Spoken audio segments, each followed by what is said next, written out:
I grew up sort of knowing Herbert, and I think the more exciting thing is that when I got into New York City politics, I discovered that Herb and Audrey were extraordinary civic-minded citizens. And it was very nice to both see the quality of their work, see how quietly they went about doing that work, and then to know that we were related. And I got to know him because he was he's really a voice on behalf of the business community. And Community Board 1 is a little different than most community boards because it was really both a business board and a community board.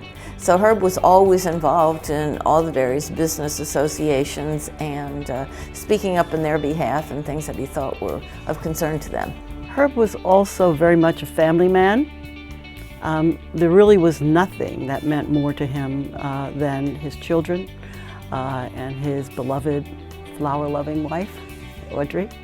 But that's one way of investing in the future, and another way of investing in the future in New York is to help build the city. And for all of their accomplishments, and they were many, none seems to me as important as what they did to help foster and grow BMCC.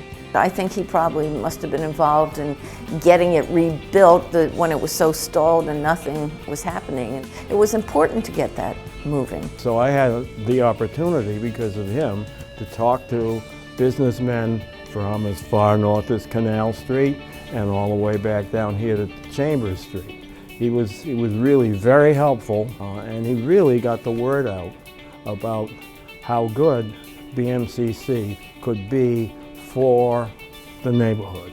I got to know him really through working with the BMCC fund and working with him to expand the fund. It had been started to raise scholarships, of course, for students, and we worked together to expand the resources, also to build positive relationships with the neighbors in the community, and to raise general resources for the college. So there was always a relationship and an interest on his part, which I quickly began to identify that this was an individual who really truly cared about the college, but more importantly cared about the students. He had worked hard in his life, and he really had this understanding that something that you worked hard for was something that you would value much more. And he knew that BMCC students worked hard, and he really respected that. And that's one of the reasons that he wanted to give his time and his resources to support that hard work. Herb really was committed to the Out in Two program and made donations on a regular basis to ensure that students had that opportunity that he felt were necessary in this country to be successful. He felt that education was really the investment that could be made in individuals to ensure that they too will be successful and that the path for them would be easier.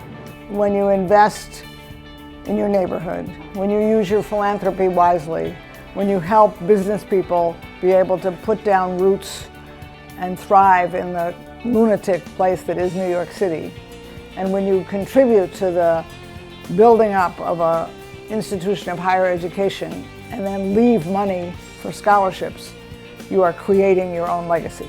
So beyond their children and their grandchildren, who will, as individuals, carry on some of this good work, they've left a legacy that's literally inside the bricks of BMCC.